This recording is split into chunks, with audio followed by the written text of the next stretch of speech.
Alright, so let's move on to debugging the function that we put forth in the first video. So we said we're going to be using those pointers right here to guide us in debugging that function. And the first thing that we need to look at is the input. The input to the function. Is it complete? Is it enough for us to perform the operation that is required from the function?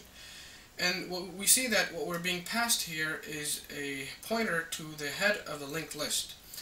And in fact, this is all you need to traverse the entire linked list and perform any operation on any element in the list. Since we only want to remove the head element of the list, this is more than enough for us. So the input is complete and we could remove that and move on to the next step. So there are no bugs so far. Now let's perform a line-by-line analysis of the code. Let's start right here. So the first step, frees the memory that was allocated to the first element in the linked list. And there's no problem with that. But then we notice on looking at the second line that there might be an issue here.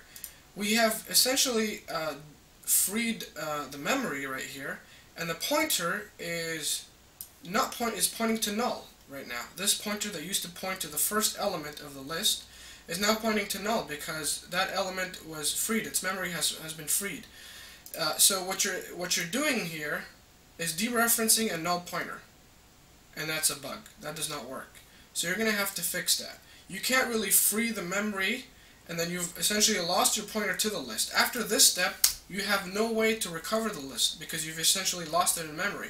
This was the only way for you to keep track of where the list was. We can, for example, move that upwards and see if that's going to work. So first we perform the manipulation and then we free the memory.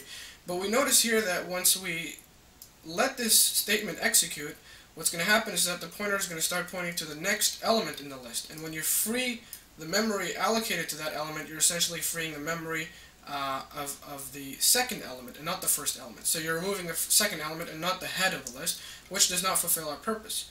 So what do we do in this case? What we can do instead is keep a pointer. We need a temporary pointer to the next element. So let's do that right here. Let's create a temporary pointer, call it next, and it's going to hold a reference to the next element, which will become our head. So first, we're going to keep this in memory. We're going to save it in memory right here. And now we've essentially kept ourselves a temporary pointer to the second element in the list.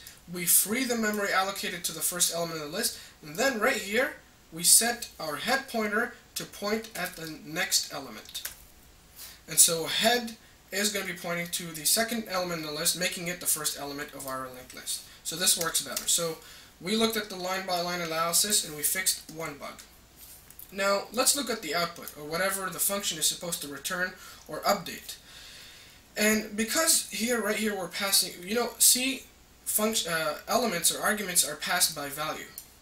So when you're passing a pointer, you're passing a copy of the pointer. You're not actually passing the pointer itself that the caller is trying to modify.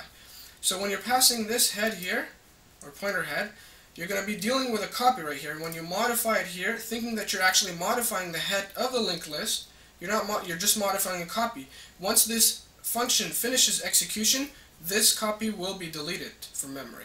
So what you want to do to resolve this is send in a pointer to the variable you want to change. And since the variable you want to change is a pointer itself, we're going to send a pointer to a pointer and then make the adjustments in your code. So right now we're going to be dereferencing every time so that we could reach the actual variable we want to modify, which is the pointer. So you dereference every time and then you reach the pointer you want to modify. So this again solves our output problem. Now we've effectively allowed ourselves in this function to modify the linked list that is being passed to us. And finally, let's deal with special cases. In the case of a linked list, we know that there might be issues with empty lists, or lists of one element. If you look at this, this code will work for a list of one element. It will simply set the head pointer to the next element in the list, which is null, and that's perfectly fine. The only problem we might have is if the head pointer is null. That is, the list is empty. And to deal with that, you just need to add one condition right here. So what you can do, actually let's just move right here and put it up here, and you just check that head and the pointer to head both are not null, and that works perfectly.